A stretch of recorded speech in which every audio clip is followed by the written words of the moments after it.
આનંદ એક પ્રખ્યાત યુવાન ભૌતિકશાસ્ત્રી હતો.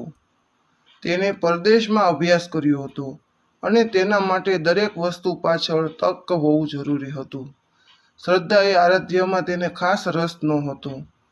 એક દિવસ તેના દાદાજીએ ગામડાના એક જૂના અને પવિત્ર શિવ મંદિરે પૂજારી હતા.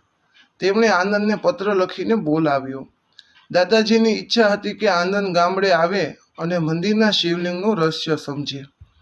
આનંદ ગામડે પહોંચ્યો ત્યારે દાદાજીએ તેને પ્રેમથી પૂછ્યું કે તું વિજ્ઞાનનો મોટો વેદાંત પૂજ્યો છે, પણ શું તું મને આ આપણા શિવલિંગનું રહસ્ય સમજાવી શકે? આનંદે હસીને કહ્યું કે શિવલિંગ તો એક સામાન્ય પથ્થર છે, જેની પૌરાણિક કથાઓ છે, એમાં વળી રહસ્ય શું હોય?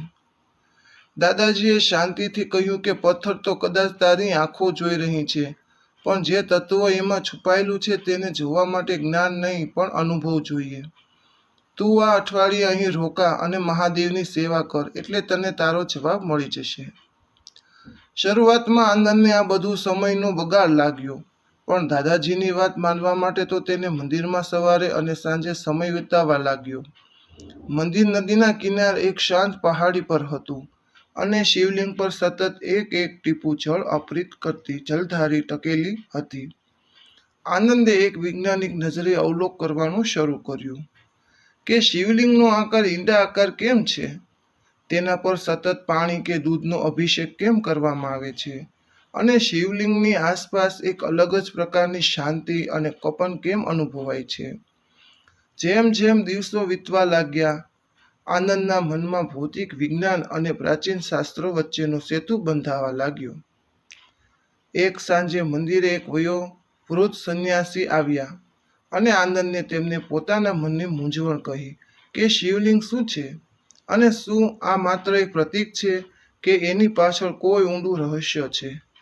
સંન્યાસીએ સ્મિત કરીને સમજાવ્યું કે બ્રહ્માનો કોઈ ચોક્કસ આકાર નથી અને શિવલિંગ અને શિવ એટલે એક શૂન્ય અથવા ચૈત્ય અને લિંગ એટલે કે પ્રતીકનો સમન્વય છે.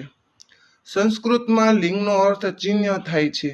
શિવલિંગ એ કોઈ માનવ આકૃતિ નથી, કારણ કે પરમાત્મા સ્મિત નથી પણ આદિ અને અનંત છે, જેનો કોઈ આદિ અને અંત નથી. તેને દર્શાવવા માટે આ ઈંડાકાર આકૃતિ શ્રેષ્ઠ છે.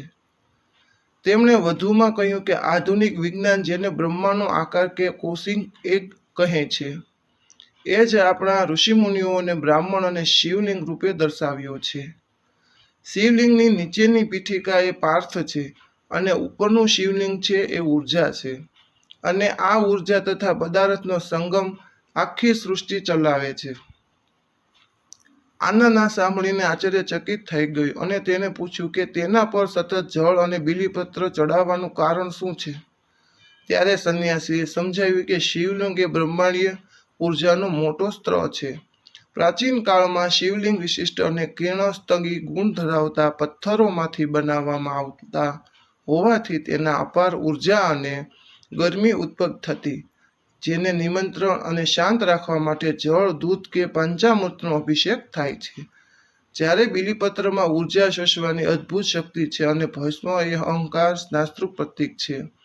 તે રાત્રિના મહાશિવરાત્રિ હતી અને આખું મંદિર દીવડાઓના પ્રકાશથી ઝળહળી રહ્યું હતું. દાદાજી શિવલિંગ પાસે બેસીને ઓમ નમઃ શિવાયનો જાપ કરી રહ્યા હતા. આનંદ શિવલિંગની સામે શાંતિથી બેસી ગયો અને પોતાની આંખો બંધ કરી દીધી. તેણે વિજ્ઞાન અને તર્કને એક બાજુ મૂકી માત્ર પોતાના શ્વાસ પર ધ્યાન આપ્યું.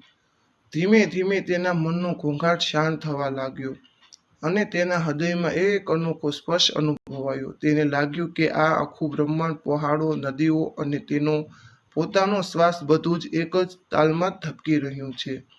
તેને અહેસાસ થયો કે શિવલિંગ બહાર પથ્થરમાં નથી, પણ તેના પોતાના હૃદયમાં રહેલા ચેતનાના અંતક પ્રકાશનું પ્રતીક છે.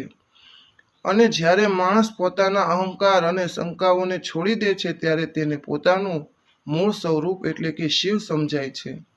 આનંદની આંખોમાંથી શ્રુ વહી ગયા, જે દુઃખીના નહોતા પણ પરમ સત્યને પામના આનંદના હતા.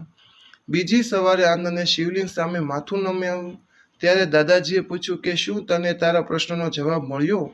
આનંદે દાદાજીના ચરણ સ્પર્શ કરીને કહ્યું કે વિજ્ઞાન જ્યાં પોતાની સીમા પૂરી કરે છે, ત્યાંથી શિવ શરૂઆત છે. શિવલિંગ એ માત્ર પથ્થર નથી પણ આખા બ્રહ્માંડનો નકશો છે અને આપણા આત્માનો